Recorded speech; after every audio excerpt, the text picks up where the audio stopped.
चलिए तो फटाफट से स्टार्ट करते हैं agents of pollination. So next topic क्या है बच्चों? Agents of pollination. चलो, जब टाइप्स ऑफ पॉलिनेशन में आपने देखा तो बहुत सारे एग्जांपल्स भी हमने पढ़े। बेटा एजेंट्स क्या होते हैं? वो वेक्टर्स जो कि पॉलन ग्रेन्स को ट्रांसफर कर रहे हैं, ठीक है, एक फ्लावर से दूसरे फ्लावर तक, या फिर सेम फ्लावर के अंदर, या फिर डिफरेंट प्लांट्स के डिफरेंट फ्लावर्स के अंदर। तो यहाँ पर जिन एजेंट्स की हम बात कर रहे हैं, these are basically two types. यहाँ पर दो तरीके के एजेंट्स हैं, कुछ बायोटिक और कुछ एबायोटिक। बच्चे बायोटिक का मतलब डेफिनेटली जो हम अभी तक पढ़ते आ रहे हैं वो क्या होगा? लिविंग। और अबायोटिक का मतलब होगा नॉन लिविंग। ठीक है जी। लिविंग के एग्जाम्पल्स यहाँ पर कौन कौन से हैं? वो कौन से ऐसे एजेंट्स हैं बायोटिक जो कि पॉलिनेशन करवाते हैं? यहाँ पर सबसे पहले हम यहाँ पर इंसेक्ट्स के बारे में बात करेंगे। कुछ बर्ड्स भी ऐसे हैं जो कि पॉलिनेशन करवा सकती हैं, राइट? तो जो लिविंग फैक्टर्स हैं, लेमूर्स हैं, या फिर उसके अलावा आप देख सकते हो बहुत सारे, जैसे इंसेक्ट्स में ही अगर मैं एग्जांपल लूँ तो वो सबसे अच्छे पॉलिनेटिंग एजेंट होते हैं। नॉन लिविंग में कुछ फैक्टर्स हैं, क्या क्या एग्जांपल हो सकते हैं? Wind and water. ठीक है जी। तो wind and water non living के फैक्टर्स हैं पॉलिनेटिंग एजेंट के। बेटा डिफरेंट यहाँ पर मैं नाम आपको बताने वाली हूँ। मान लीजिए जो पॉलिनेशन है वो वाटर के थ्रू हो रही है, तो उसको हम क्या नाम देते हैं? उसको कहते हैं हाइड्रोफिली। हाइड्रोफिली, क्योंकि वाटर के थ्रू पॉलिनेशन हो रही है, तो कौन सा वर्ड? हाइड्रो। अगर इंसेक्ट के थ्रू, या फिर पहले विंड ले लेते हैं, विंड के थ्रू पॉलिनेशन होगी तो उसको बोलेंगे एनीमोफिली। एनीमोफिली। उसके अलावा इंसेक्ट के थ्रू अगर पॉलिनेशन है तो उसको बोलते हैं एंटामोफिली। एंटामोफिली। ठीक है जी। एक और एग्जांपल हम यहाँ पर ले सकते हैं, काफ़ी बार आपको देखने को मिलेगा कि भाई स्नेल के थ्रू या बैट के थ्रू या बर्ड के थ्रू पॉलिनेशन हो रही है। अगर यहाँ पर बैट के थ्रू पॉलिनेशन होगी तो वो चिरोप्टोफिली है। चिरोप्टोफिली। यहाँ पर हमने लिख लिया फटाफट से चिरोप्टोफिली। ठीक है जी। बर्ड्स के थ्रू अगर पॉलिनेशन होगी तो उसको क्या बोलेंगे भाई? उसको बोलते हैं ऑर्निथोफिली। ऑर्निथोफिली। तो ये कुछ टाइप की पॉलिनेशंस है जो कि आप लोगों को याद रखनी है। डिफरेंट साइंटिफिक नेम्स हमने यहाँ पर उसके पढ़े हैं। डिटेल में जब हम बात करेंगे तो सबसे पहले एबायोटिक फैक्टर्स यानी कि विंड और वाटर के थ्रू होने वाली पॉलिनेशन को पढ़ेंगे। चलो भाई, सबसे पहले एनीमोफिली यानी कि हवा के थ्रू होने वाली पॉलिनेशन को डिस्कस करते हैं। चलो बताओ कौन से एग्जाम्पल्स होंगे? ऐसे कौन से प्लांट्स है बच्चों जिसमें विंड के थ्रू पॉलिनेशन होती है? क्या कुछ एक दो एग्जाम्पल हम बता सकते हैं? बहुत ही इंपॉर्टेंट एग्जाम्पल जो एनसीईआरटी में गिवन है, एक तो भैया ग्रास, याद रखिएगा। दूसरा मेज के अंदर भी विंड के थ्रू ही पॉलिनेशन होती है। ठीक है बेटा, विंड के अंदर जब यहाँ पर हवा के थ्रू पॉलिनेशन होगी तो कुछ कैरेक्टरिस्टिक्स फीचर होते हैं। पॉलन ग्रेन्स के कुछ कैरेक्टर्स होंगे या फिर स्टिग्मा के कुछ कैरेक्टर्स होंगे, तो वो हमें डिस्कस करना है। तो यहाँ पर हम सबसे पहले किसकी बात कर रहे हैं? पॉलन ग्रेन की। Pollen grains. बेटा हवा में उड़ने के लिए पॉलन ग्रेन्स के क्या कैरेक्टर्स होने चाहिए? सो हम लिखेंगे pollen grains should be light and non sticky. कैसे होने चाहिए? लाइट एंड नॉन स्टिकी, ताकि वो हवा में इजीली उड़ सके। ठीक है ना। अगर आपसे पूछा जाएगा स्टेमन कैसा हो, स्टिग्मा कैसा हो, चलो क्या बताओगे फिर आप उसके बारे में? चलो बताओ। बेटा स्टेमन को एक्सपोज्ड होना चाहिए। इट मस्ट बी एक्सपोज्ड, ताकि जो पॉलन ग्रेन्स हैं वो इजीली हवा में उड़ सके। Stigma should be, it is often large and feathery. ये कैसा होता है? लार्ज एंड फेदरी होता है, ताकि वो एयरबॉर्न पॉलन ग्रेन्स को इजीली ट्रैप कर सके। हवा में उड़ रहे पॉलन ग्रेन्स को आसानी से ट्रैप करने के लिए जो स्टिग्मा है वो ज़्यादातर लार्ज एंड फेदरी होता है। इसके अलावा कुछ कैरेक्टरिस्टिक्स जैसे कि सिंगल ओव्यूल प्रेजेंट होता है विंड पॉलिनेटेड फ्लावर में। बच्चों ये बहुत इंपॉर्टेंट है, सिंगल ओव्यूल प्रेजेंट होता है विंड पॉलिनेटेड फ्लावर्स में।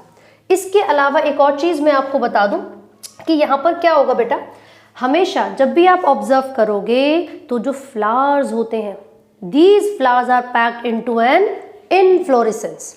ये जो फ्लावर्स होते हैं ये हमेशा इनफ्लोरेसेंस में पैक्ड होंगे। लिख लेते हैं and these flowers are packed into an inflorescence. तो ये बहुत इंपॉर्टेंट है, नीट के पर्पज से भी बहुत इंपॉर्टेंट है। ये जो ओव्यूल की मैंने यहाँ पर बात की है, याद रखिए विंड पॉलिनेटेड फ्लावर्स में अक्सर एक ही ओव्यूल मिलता है, ठीक है। साथ ही साथ यहाँ पर जो टेजल्स ऑफ कॉर्न कॉब होते हैं, जब भी आप कॉर्न कॉब मक्का को ऑब्जर्व करोगे तो उसमें कॉर्न, तो उसमें आपको कुछ ऐसे थ्रेड या फाइबर लाइक स्ट्रक्चर नजर आएंगे, तो वो किसको रिप्रेजेंट करते हैं? तो आपको बोलना है कि वो फीमेल रिप्रोडक्टिव ऑर्गन को यानी कि स्टिग्मा एंड स्टाइल को रिप्रेजेंट करेंगे। They represent stigma and style, ठीक है। एग्जाम्पल पूछा जाता है तो आप ग्रास का एग्जाम्पल देंगे, काफी ज्यादा कॉमन होती है विंड पॉलिनेशन किसमें? ग्रास में, ठीक है जी। चलिए अब बच्चा होता क्या है कि बहुत सारे ऐसे प्लांट्स हैं जैसे कि ब्रायोफाइट्स एंड टेरिडोफाइट्स। ये कुछ ऐसे प्लांट्स हैं जो कि फर्टिलाइजेशन के लिए वाटर के ऊपर डिपेंड करते हैं, ठीक है। लेकिन क्या वाटर की अवेलेबिलिटी हर जगह पर है? क्या हर हैबिटेट में आपको पानी मिलने वाला है? ऐसा तो नहीं है। यही कारण है कि जो ब्रायोफाइट्स और टेरिडोफाइट्स होती हैं, इनकी जो ग्रोथ है वो लिमिटेड है, वो लिमिटेड ज्योग्राफिकल एरिया तक ही मिलती है, ठीक है। इसीलिए मेजॉरिटी ऑफ प्लांट्स जो कि विंड या वाटर के थ्रू पॉलिनेशन शो करते हैं बेटा, स्पेसिफिकली मैं वाटर के थ्रू पॉलिनेशन की बात कर रही हूँ, तो जो मेजॉरिटी ऑफ प्लांट्स हैं जो कि वाटर के थ्रू पॉलिनेशन को शो करेंगे वो कौन से होने चाहिए? जल्दी से बताइए कौन से हो सकते हैं बच्चों? वो क्या वो ब्रायोफाइट्स एंड टेरिडोफाइट्स ही होंगे? हाँ, आपकी एनसीईआरटी में गिवन है मात्र 30% मोनोकोटिलिडॉन ऐसे हैं जो कि वाटर के थ्रू पॉलिनेशन करते हैं, और वाटर के थ्रू पॉलिनेशन बहुत ही रेयर होती है एंजियोस्पर्म्स में, ठीक है। ओनली 30%, मैं यहाँ पर लिख देती हूँ, हमने यहाँ पर लिख दिया 30% of monocots show hydrophily. Hydrophily का मतलब है पॉलिनेशन थ्रू वाटर, यानी कि मात्र 30% मोनोकॉट्स ऐसे हैं जो कि हाइड्रोफिली को शो करेंगे। अदरवाइज देखा जाए तो एंजियोस्पर्म्स के लिए उसके अंदर जो वाटर के थ्रू पॉलिनेशन है दिस इज क्वाइट रेयर, ठीक है। वो तो सिर्फ ब्रायोफाइट्स और टेरिडोफाइट्स ही हैं जो कि डिपेंड करते हैं वाटर के ऊपर फॉर देयर फर्टिलाइजेशन, ठीक है जी। चलो भाई, विंड के थ्रू पॉलिनेशन हो गई। अब वाटर के थ्रू एक बार देख लेते हैं, क्या सभी एक्वेटिक प्लांट्स, मतलब सभी प्लांट्स जो पानी में रहते हैं, क्या वो सभी प्लांट्स वाटर के थ्रू पॉलिनेशन करेंगे? जी नहीं। वाटर लिली और वाटर हियासिंथ का अगर मैं एग्जांपल लूं तो बेटा उनमें पता है क्या है? देखो, मान लीजिए ये वाटर का लेवल है, ठीक है। तो जो मेल और फीमेल रिप्रोडक्टिव ऑर्गन है कुछ प्लांट्स के अंदर, these are present above the surface of water, है ना, पानी के अंदर तो नहीं है। मेल और फीमेल सेक्स ऑर्गन अगर पानी के ऊपर की तरफ प्रेजेंट है, उसके बाहर की तरफ प्रेजेंट है, तो भाई पानी से पॉलिनेशन कैसे? ये तो बाहर निकल गए, तो हवा के थ्रू उड़ते हुए या इंसेक्ट के थ्रू जो पॉलन ग्रेन्स है वो इनके पास आ सकते हैं, और यहाँ पर विंड या इंसेक्ट के थ्रू पॉलिनेशन हो सकती है। तो याद रखिए कुछ ऐसे एक्वेटिक प्लांट्स हैं जो पानी के थ्रू पॉलिनेशन नहीं करते बल्कि विंड और इंसेक्ट के थ्रू ही पॉलिनेशन करेंगे। उनके एग्जाम्पल्स मैं यहाँ पर लिख देती हूँ फटाफट से। चलो भाई, मैंने 2 एग्जाम्पल आपको बताए, वाटर हियासिंथ जिसको टेरर ऑफ बंगाल भी कहा जाता है ना, या फिर साइंटिफिक नेम क्या है सब बच्चे कमेंट्स में बताने वाले हैं। What is the scientific name of water hyacinth, ठीक है। चलो, और दूसरा है वाटर लिली। तो ये ऐसे प्लांट्स हैं जो कि विंड या फिर इंसेक्ट के थ्रू ही पॉलिनेशन करते हैं, ना कि पानी के थ्रू, ना कि पानी के थ्रू, ठीक है। तो अब जरा देख लेते हैं वाटर के थ्रू पॉलिनेशन कौन कर रहा है। बेटा कुछ तो फ्रेश वाटर प्लांट होते हैं और कुछ मरीन वाटर। फ्रेश वाटर तो समझते हैं आप सभी लोग, जो स्टेगनेंट वाटर है, रुका हुआ पानी है, साफ पानी है। और मरीन वाटर का मतलब होता है खारा पानी, मरीन वाटर का मतलब होता है खारा पानी। ठीक है जी। तो फ्रेश वाटर के कौन से एग्जाम्पल हमें गिवन है? आपकी एनसीईआरटी के हिसाब से कुछ फ्रेश वाटर में मिलने वाले प्लांट्स हैं, जैसे कि वेलिस्नेरिया। ठीक है, वो एक ऐसा प्लांट है जिसमें वाटर के थ्रू पॉलिनेशन होगी, और जो मेल रिप्रोडक्टिव स्ट्रक्चर होता है वो पानी में डूबा हुआ है ना। और जो फीमेल रिप्रोडक्टिव स्ट्रक्चर है वो एक स्टॉक लाइक होती है, जो कि वाटर के सरफेस तक जाती है। तो क्या होगा, हमेशा कौन से गैमेट्स मोटाइल होते हैं बच्चों? मेल गैमेट्स मोटाइल होते हैं। तो इस केस में भी, यानी कि वेलिस्नेरिया के केस में भी, जो मेल गैमेट्स हैं वो फ्लोट करते हुए पहुंचेंगे फीमेल के पास और पॉलिनेशन हो जाएगी। ठीक है, तो मैं यहाँ पर नोट डाउन कर देती हूँ फटाफट से।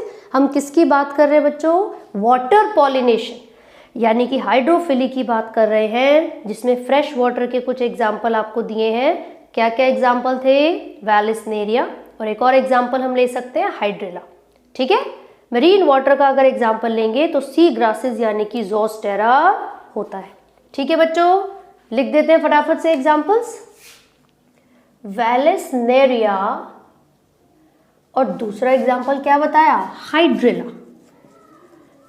हाइड्रेला, और यहां पर कौन सा? सी ग्रासेस, फॉर एग्जाम्पल ज़ोस्टेरा। ठीक है, तो ये marine water and fresh water के एग्जाम्पल्स हो गए। वेलिस्नेरिया के अंदर जब भी पॉलिनेशन होती है तो देखिए, जो मेल रिप्रोडक्टिव स्ट्रक्चर है ये बेटा पानी है।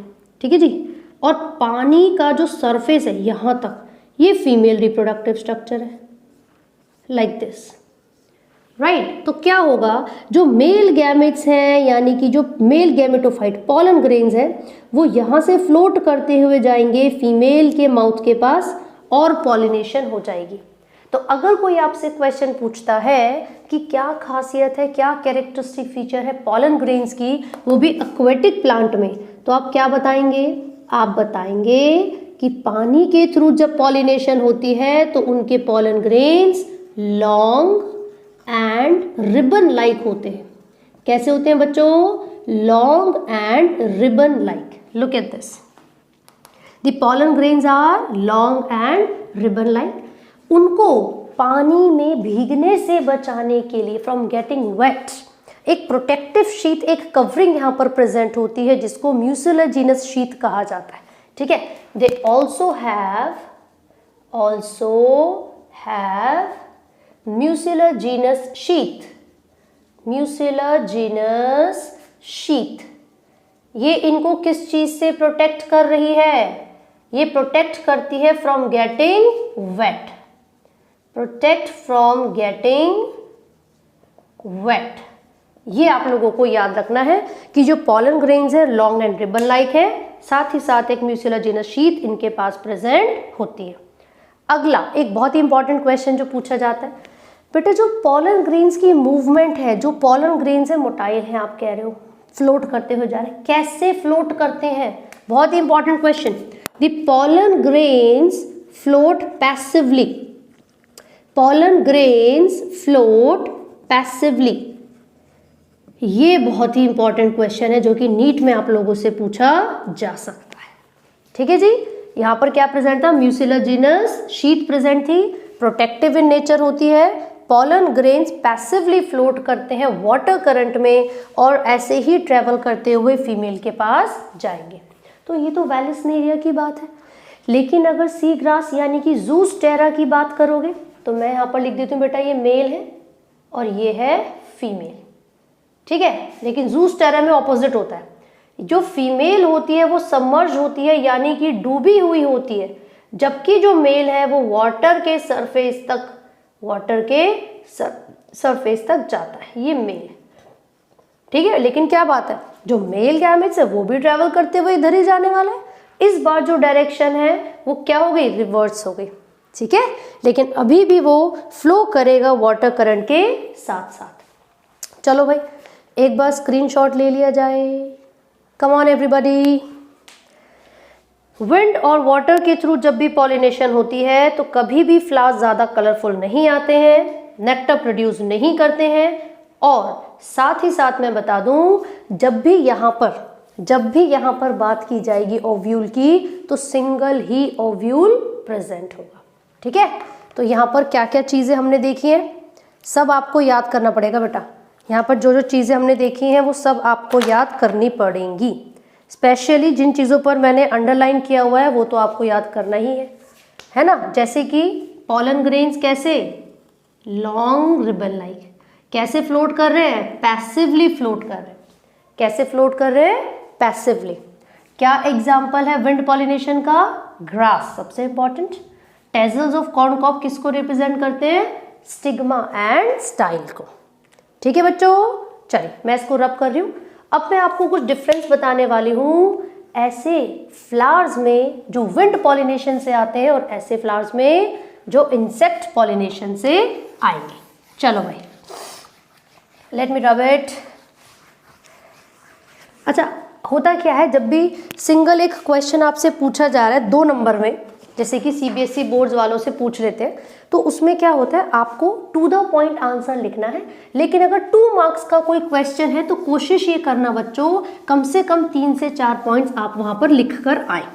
ठीक है, मैंने ये नहीं बोला कि आप इंग्लिश के एग्जाम की तरह पूरे सेंटेंस की फॉर्मेशन कर दो, नहीं, लेकिन जो भी आंसर आप लिख रहे हो that must be to the point. Unnecessary चीजें लिखना अवॉइड करो, सिर्फ वही लिखिए जो कि क्वेश्चन में पूछा गया है। ठीक है, चलिए अब देखो क्या क्या डिफरेंस होते हैं बच्चों। सबसे पहला मैंने बोला विंड पॉलिनेटेड जो फ्लावर्स होते हैं, विंड पॉलिनेटेड फ्लावर्स, वो कैसे डिफर करते हैं। देखो, अगर यही मैं इंसेक्ट पॉलिनेटेड की बात कर दूं तो उसी का ऑपोजिट विंड पॉलिनेशन हो जाएगा। कलरलेस या नॉट सो कलरफुल। दूसरा, नो नेक्टर इज प्रोड्यूस्ड, कोई नेक्टर की फॉर्मेशन नहीं होती है। तीसरा, सिंगल ओव्यूल, यहां पर कितने ओव्यूल प्रेजेंट थे बच्चों, सिंगल ओव्यूल प्रेजेंट होते हैं। भाई हम कह रहे हैं ना तो ज्यादा कलरफुल है ना तो नेक्टर को प्रोड्यूस कर रहे हैं और सिंगल ओव्यूल को ही प्रोड्यूस करते हैं। जबकि इंसेक्ट पॉलिनेटेड जो फ्लावर्स होते हैं, इंसेक्ट पॉलिनेटेड जो फ्लावर्स हैं, these are large, colourful, produces large amount of nectar, है ना। क्यों भाई, क्योंकि जो यहाँ पर नेक्टर प्रोड्यूस हो रहा है वो एक तरीके से इंसेक्ट्स के लिए रिवॉर्ड है। जो नेक्टर यहाँ पर फ्लावर्स ने प्रोड्यूस किया है उसी की प्रेजेंस की वजह से ही तो जो इंसेक्ट्स हैं वो फ्लावर्स के पास आते हैं और पॉलिनेशन करवाते हैं। ठीक है, इसी के साथ साथ एक तरीके की ओडोर यानी कि स्मेल, फ्रेगनेंस ये प्रोड्यूस करते हैं, यानी कि फ्रेगरेंट होते हैं। वो फ्रेगरेंस इसलिए होती है ताकि वो इंसेक्ट्स को अपनी तरफ अट्रैक्ट कर सके फॉर पॉलिनेशन।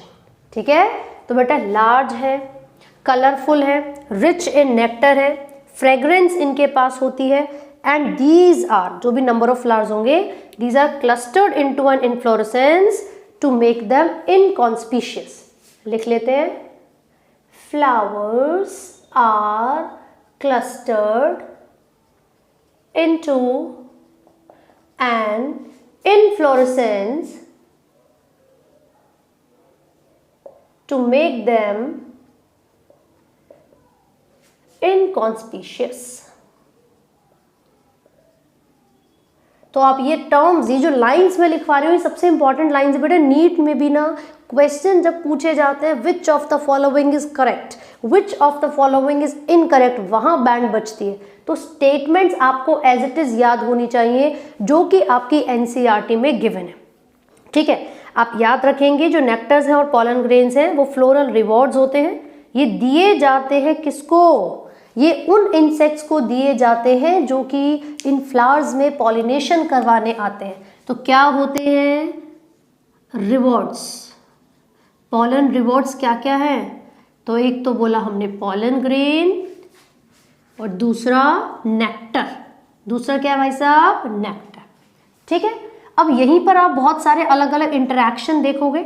बहुत सारे ऐसे प्लांट और एनिमल की स्पीशीज है, इंसेक्ट की स्पीशीज है जो एक दूसरे के बिना अपना लाइफ साइकिल कंप्लीट नहीं कर सकती। ठीक है, तो यहाँ पर मैं उसका एक एग्जाम्पल दे रही हूँ, मॉथ एंड यूका प्लांट। बेटा मॉथ एंड यूका प्लांट एक ऐसा इंटरैक्शन है जिसमें दोनों को ही एक दूसरे से फायदा हो रहा हो, और ऐसा इंटरैक्शन क्या कहलाता है? म्यूचुअलिज्म कहलाता है ना। ये दोनों ही एक दूसरे के बिना अपना लाइफ साइकिल कंप्लीट नहीं कर पाते। ऐसा क्यों? देखिए क्या क्या बेनिफिट मिल रहे हैं एक दूसरे को। ये जो मॉथ है ये क्या करेगा, ये यूका प्लांट के ओव्यूल के अंदर एक खाली कैविटी होती है, ओवेरियन कैविटी। ठीक है, उस कैविटी को लोक्यूल कहा जाता है। तो ये जो मॉथ है वो यूका प्लांट के लोक्यूल में अपने एग्स ले करता है, अंडे दे देता है। ठीक है, और बदले में इस यूका प्लांट को क्या फायदा हुआ? पॉलिनेशन हो जाती है। तो दोनों को कुछ ना कुछ बेनिफिट एक दूसरे से मिल रहा है, इसीलिए इस तरीके के इंटरैक्शन को म्यूचुअलिज्म कहा जाता है। तो आप याद रखेंगे मॉथ को क्या फायदा हुआ बच्चों? मॉथ को एग ले करने की जगह यहाँ पर मिल गई है। वो क्या करेगा? वो डिपॉजिट कर देगा अपने एग्स को उस प्लांट के ओवरी के लोक्यूल में। बदले में जो फ्लावर है वो पॉलिनेटेड हो जाएगा, और जैसे जैसे मॉथ के लार्वा बाहर निकलते रहेंगे बच्चा, बिल्कुल वैसे वैसे ही कब सीड्स की डेवलपमेंट जब शुरू हो जाएगी। तो लिख लेते हैं फटाफट से। मॉथ क्या कर रहा है जरा देखते हैं, डिपॉजिट कर रहा है it's eggs in the locule of the ovary. Ovary के लोक्यूल में अपने अंडे डिपॉजिट कर दिए मॉथ ने। ठीक है, यूका प्लांट को क्या फायदा हुआ? Yucca plant gets pollinated, yucca plant gets pollinated. तो दोनों को एक दूसरे से फायदा हो रहा है। अब यहां पर क्या होगा? As soon as seeds start developing, seeds start developing, जैसे जैसे सीड्स की डेवलपमेंट शुरू हो जाएगी, the larvae will come out. जो लार्वे बेटा वो बाहर आना शुरू कर देंगे। The larvae would come out. बहुत बढ़िया, आसान था, समझ में आया? चलो भाई, एक बहुत ही इंपॉर्टेंट मैं आपको क्वेश्चन यहाँ पर बता देती हूँ। अमोर्फोफिलस नाम का एक प्लांट है, अमोर्फोफिलस। बेटा ये क्या है? 6 फीट जितना, 6 फीट हाइट में टॉल हो सकता है। This is tallest flower. तो हमने यहाँ पर लिख दिया टॉलेस्ट फ्लावर। लगभग कितना मैंने बताया आपको? 6 फीट।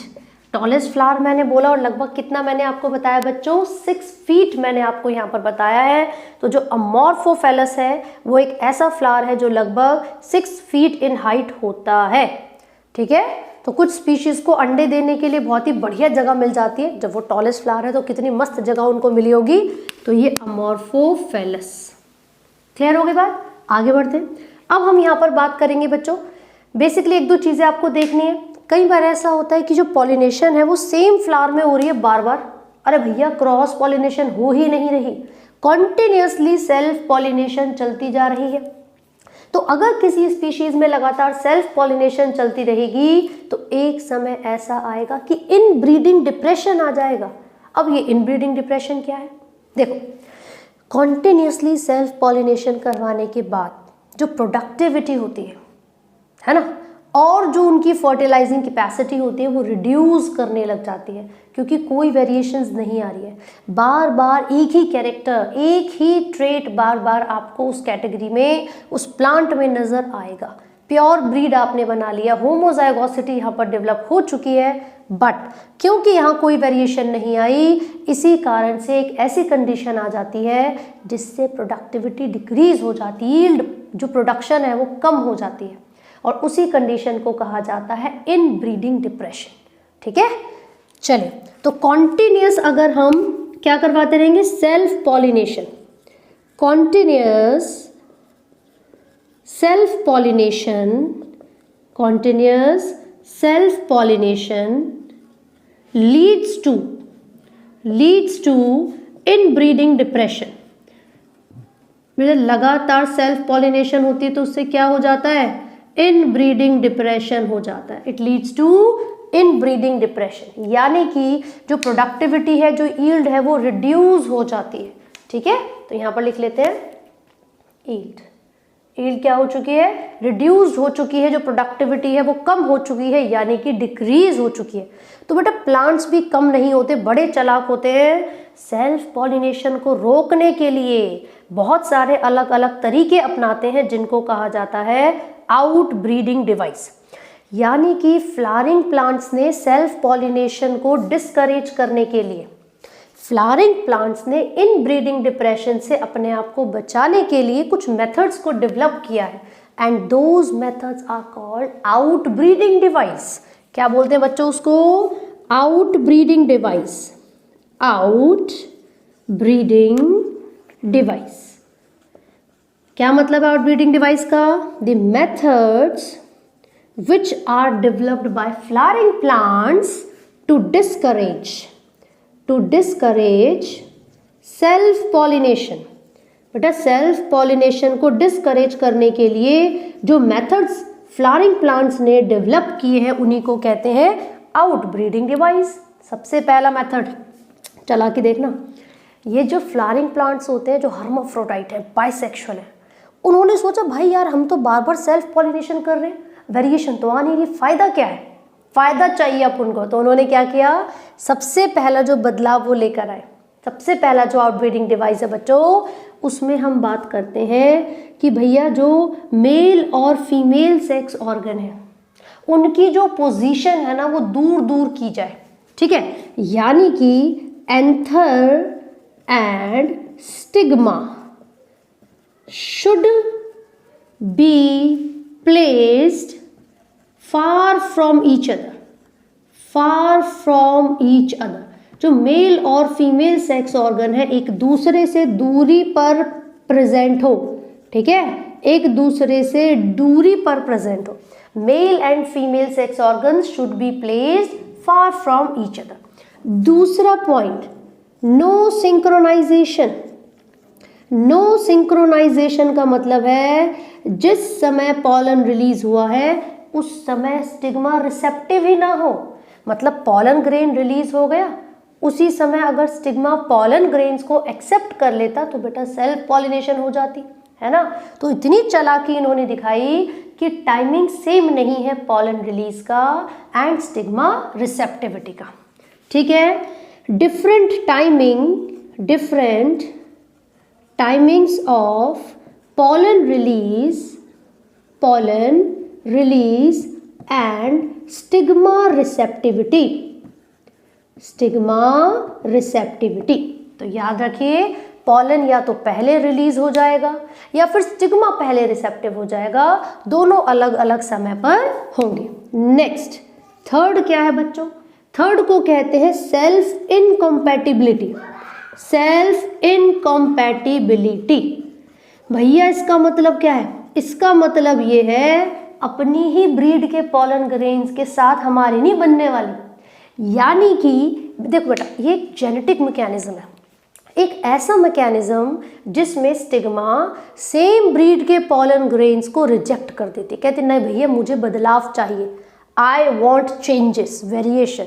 तो मैं अपनी सेम ब्रीड के जो पॉलन ग्रेन्स है उनको एक्सेप्ट नहीं करने वाली हूँ, ऐसे पॉलन ग्रेन्स लेकर आओ जिससे कुछ वेरिएशंस आ सके। तो याद रखिए एक जेनेटिक मैकेनिज्म है जिसमें सेम फ्लावर के या फिर सेम प्लांट के दूसरे फ्लावर वाले पॉलन ग्रेन्स को एक्सेप्ट नहीं किया जाता, उनकी पॉलन जर्मिनेशन नहीं होने देते। तो यहाँ पर हम क्या लिख सकते हैं, स्टिग्मा प्रिवेंट्स, स्टिग्मा क्या कर रही है बेटा, प्रिवेंट कर रही है, prevents the pollen germination of the pollen grains, कहाँ से है pollen grains, of the pollen grains of same flowers, same flower और flower of same plant, different flower of same plant. मान लीजिए या तो सेम फ्लावर से पॉलन ग्रेन आया है या फिर सेम प्लांट के डिफरेंट फ्लावर से पॉलन ग्रेन आया है, तो उसको एक्सेप्ट ही नहीं करेगी, कहते मुझे नहीं चाहिए भैया, वेरिएशन चाहिए, बदलाव चाहिए, ठीक है। इसको कहते हैं self incompatibility. And last one is production of unisexual flowers, production of unisexual flowers. तो यहाँ पर एक बहुत ही बढ़िया एग्जाम्पल मैं आपको दे सकती हूँ, पपाया, क्योंकि उसमें एक प्लांट में या तो सिर्फ मेल होंगे या तो सिर्फ फीमेल। तो ये बहुत अच्छा एग्जाम्पल है ना। इन ब्रीडिंग डिप्रेशन को रोकना है तो यूनिसेक्सुअल फ्लावर्स को प्रोड्यूस करो, सॉरी यूनिसेक्सुअल फ्लावर्स के लिए तो कैस्टर और मेज है, लेकिन यूनिसेक्सुअल प्लांट्स के लिए पपाया है। सॉरी मैंने इसको हटा देती हूँ बेटा। यूनिसेक्सुअल फ्लावर के लिए कैस्टर कॉमा मेज, ये जब आपने जिटनोगैमी पढ़ा था ना तब देखा था। इसका मतलब होता है प्लांट एक ही है लेकिन फ्लावर्स डिफरेंट, मेल और फीमेल डिफरेंट फ्लावर्स हैं, यानी कि यूनिसेक्सुअल फ्लावर्स। तो एक बात बताओ, आप इससे ऑटोगैमी को तो रोक सकते हो लेकिन जिटनोगैमी को रोक पाओगे? नहीं रोक पाओगे। तो याद रखना, अगर यूनिसेक्सुअल फ्लावर्स प्रोड्यूस होंगे तो वो ऑटोगैमी को तो प्रिवेंट करेगा लेकिन जिटनोगैमी को प्रिवेंट नहीं कर पाएगा। इसीलिए यूनिसेक्सुअल फ्लावर्स की जगह यूनिसेक्सुअल प्लांट्स को प्रोड्यूस किया जाना चाहिए, यूनिसेक्सुअल प्लांट्स को प्रोड्यूस किया जाना चाहिए। अब इसका एग्जाम्पल होगा पपाया, ठीक है, क्योंकि जो पपाया है वो ऑटोगैमी और जिटनोगैमी दोनों को प्रिवेंट कर सकता है। करेक्ट। तो ये क्या पढ़ा बच्चों हमने? एजेंट्स ऑफ पॉलिनेशन हो चुके हैं। विंड, वाटर, इंसेक्ट, इनके थ्रू पॉलिनेशन होती है। क्या क्या डिफरेंसेस होते हैं विंड और इंसेक्ट पॉलिनेटेड फ्लावर्स में? टॉलेस्ट फ्लावर कौन सा है, इंटरैक्शन देखिए, और इन ब्रीडिंग डिप्रेशन से बचने के लिए जो मेथड्स अपनाए गए हैं वो हमने यहाँ पर डिस्कस किए। एक छोटा सा टॉपिक और मैं इस वीडियो में ही कवर करूँगी, और बहुत ही छोटा सा टॉपिक है। पहले आप इसका स्क्रीनशॉट ले लो फटाक से। कम ऑन, चलिए चलिए चलिए, कम ऑन एवरीबॉडी। हो गया? चलो भाई आगे देखो। अब हम बात करें बेटा पॉलन पिस्टल इंटरैक्शन की। किसकी बात कर रहे हैं? Pollen pistol interaction. अब उसमें क्या होता है, चलो ये भी देख लेते हैं क्या होता है उसमें।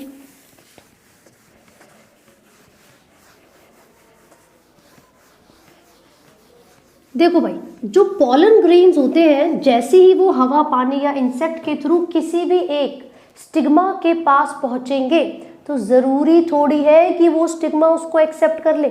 अभी मैंने आपको समझाया कि कुछ फ्लावर्स, कुछ प्लांट्स ऐसे हैं जो कि सेल्फ पॉलिनेशन को रोकना चाहते हैं। तो मान लीजिए सेम फ्लावर का पॉलन ग्रेन इस स्टिग्मा के पास आ गया, है ना, बट अगर ये आउट ब्रीडिंग डिवाइस को डेवलप कर रही है, अगर ये ब्रीडिंग डिप्रेशन को रोकना चाहती है, तो क्या वो सेम फ्लावर के पॉलन ग्रेन को एक्सेप्ट करेगी? नहीं करेगी। क्या वो सेम प्लांट के डिफरेंट फ्लावर वाले पॉलन ग्रेन को एक्सेप्ट करेगी? नहीं करेगी, क्योंकि भैया वो तो सेल्फ इनकम्पैटिबिलिटी कर रही है। समझ गए ना? तो इसका मतलब है जो स्टिग्मा है, ये जो स्टिग्मा है और जो ये पॉलन ग्रेन है, इनके आपस में बातचीत चलती है। जो स्टिग्मा है इसके अंदर एबिलिटी होती है, इसके अंदर क्षमता होती है डिस्टिंग्विश करने की, डिफ्रेंशिएट करने की, और ये पता लगाने की कि भैया जो पॉलन ग्रेन मेरे पास आया है, whether it is a right type of pollen grain और wrong type of pollen grain. ये पता लगाने की क्षमता स्टिग्मा के पास होती है ना। मैंने आपको पहले ही बताया था कीमोट्रोपिज्म, यानी कि एक केमिकल सिक्रीट होता है स्टिग्मा के थ्रू जो कि पॉलन ग्रेन को अलाउ करता है जर्मिनेट करने के लिए, तभी जाकर यहाँ पर पॉलन ट्यूब बन पाएगी और ओव्यूल के अंदर मेल गैमेट्स को पहुँचा दिया जाएगा। तो ये डिपेंड किसके ऊपर कर रहा है? पॉलन ग्रेन्स के ऊपर या स्टिग्मा? स्टिग्मा के ऊपर, ठीक है। तो बेटा पॉलन पिस्टल इंटरैक्शन में होता क्या है? इसमें वो सभी इवेंट्स आते हैं जिसमें पॉलन की डिपोजिशन हुई, पॉलन ने जर्मिनेट किया और वो पॉलन ट्यूब ओव्यूल तक एक्सटेंड कर गई, ठीक है। तो याद रखिएगा, ये स्टिग्मा ही है जो पता लगाती है कि मुझे एक्सेप्ट करना है उस पॉलन ग्रेन को या नहीं, ठीक है। तो डिफाइन में क्या लिखेंगे? All the events from pollen deposition on stigma until pollen tube enters the ovule. इन सभी इवेंट्स को कहते हैं पॉलन पिस्टल इंटरैक्शन। चलो भाई लिख लेते हैं एक बार, पॉलन पिस्टल इंटरैक्शन। हम यहां पर क्या लिखेंगे बच्चों? all the events from pollen deposition on stigma until the pollen tube enters the ovule. इन सभी इवेंट्स को कलेक्टिवली कहा जाता है पॉलन पिस्टिल इंटरैक्शन। ठीक है जी, चल अच्छा, ये तो वो मेथड्स थे जो कि एंजियोस्पर्म्स ने यानी कि फ्लावरिंग प्लांट्स ने खुद से डेवलप किए थे to discourage self pollination. But क्या कुछ ऐसे भी मेथड्स होते हैं जो कि हम लोग आर्टिफिशियली इस्तेमाल कर सकें और अपने डिज़ायरेबल ट्रेट्स को ऑब्टेन करने के लिए परफॉर्म कर सकें? बिल्कुल होते हैं, और उसको कहा जाता है artificial hybridization. This is known as artificial hybridization. अब इसमें होता क्या है बच्चों, बहुत ही इंपॉर्टेंट है। सबसे पहली बात, क्रॉप इम्प्रूवमेंट के लिए हम इसका इस्तेमाल करते हैं। ये कौन से मेथड्स हैं? ये क्रॉप इम्प्रूवमेंट मेथड्स है ना। ब्रीडिंग प्रोग्राम में इनका यूज किया जाता है। हम चाहते हैं अपने डिजायरेबल ट्रेट्स को ऑब्टेन कर सके, ठीक है। तो क्या क्या मेथड इसके अंदर आते हैं? सबसे पहला स्टेप होता है इमैस्क्यूलेशन। बेटा सबसे पहला स्टेप है इमैस्क्यूलेशन का मतलब क्या है? इसमें क्या होगा, मान लीजिए हमारे पास कोई बाइसेक्सुअल फ्लावर है। Let's say we have a bisexual flower. तो इस बाइसेक्सुअल फ्लावर में मेल और फीमेल दोनों सेक्स ऑर्गन है ना। बेटा ये बाइसेक्सुअल है तो फिर ये तो सेल्फ पॉलिनेशन ही करेगा, लेकिन हमें तो सेल्फ पॉलिनेशन को रोकना है। तो क्या करेंगे, इस बाइसेक्सुअल फीमेल फ्लावर में से रिमूवल ऑफ एंथर कर देंगे। क्या करेंगे? रिमूवल ऑफ एंथर करेंगे। छोटी छोटी चिमटियाँ आती हैं, फॉर्सेप्स होते हैं, उनकी मदद से प्लक करके हम एंथर को यहाँ से बाहर निकाल लेंगे। तो बचेगा क्या? सिर्फ और सिर्फ फीमेल रिप्रोडक्टिव स्ट्रक्चर बचेगा। ठीक है, तो जरा लिख लेते हैं इमैस्क्यूलेशन का मतलब क्या है। The process of removal of anther, है ना, the process of removal of anther before its dehiscence, यानी कि इससे पहले वो रप्चर कर जाए, वो ब्रेक कर जाए और सारे पॉलन ग्रेन्स बाहर निकल जाएं, हम उससे पहले ही एंथर को रिमूव कर देंगे। ठीक है, from the bisexual female flower. हमने क्या किया, उस फ्लावर में से जो एंथर है उनको रिमूव कर दिया। किसकी मदद से? Using a pair of forceps. तो इमैस्क्यूलेशन में रिमूवल ऑफ एंथर किया जाता है बाइसेक्सुअल फीमेल फ्लावर में से। अब बचा क्या? सिर्फ फीमेल फ्लावर, फीमेल पार्ट बचा है। बेटा सेकेंड स्टेप होता है बैगिंग। और इस स्टेप में हम क्या करेंगे, कवर कर देते हैं इस फीमेल रिप्रोडक्टिव पार्ट को बटर पेपर से बने हुए एक बैग की मदद से। ठीक है, तो लिखेंगे stigma is covered using a bag of suitable size made up of, किससे बना हुआ है? Butter paper. ऐसा इसलिए किया जाता है ताकि हम कंटामिनेशन से बचा सके, टू अवॉइड एनी कंटामिनेशन। किसी भी तरीके के अनडिजायरेबल फैक्टर को, अनडिजायरेबल पॉलन ग्रेन को हटाने के लिए, उससे फीमेल को बचाने के लिए हमने क्या किया बच्चों? बैगिंग। और जब हमें लगेगा कि स्टिग्मा रिसेप्टिव है, when the stigma becomes receptive, तो हम क्या करेंगे बच्चों? स्टिग्मा के रिसेप्टिव बनते ही हम उसका बटर पेपर का बैग हटाएंगे और अपने डिजायरेबल पॉलन ग्रेन्स उस पर डालेंगे एंड देन रीबैगिंग कर देंगे। इस तरीके से हम अपने डिजायरेबल जो भी कैरेक्टर्स हैं, जो ट्रेट्स हैं, उनको ऑब्टेन कर सकते हैं। ठीक है, सो यहाँ तक हमने काफ़ी सारे टॉपिक्स कवर कर लिए हैं बच्चों, और ये क्वेश्चन भी आ जाता है। कई बार LS आ जाता है कि जर्मिनेशन ऑफ पॉलन ग्रेन को दिखाओ, सारे पार्ट्स की लेबलिंग आप करेंगे, ठीक है। तो यहाँ तक आप अच्छे से पढ़ के रखिए। जिस किसी को कोई डाउट है आप कमेंट्स में पूछ सकते हैं। And yes, do not forget to like, share and subscribe. Thank you everyone.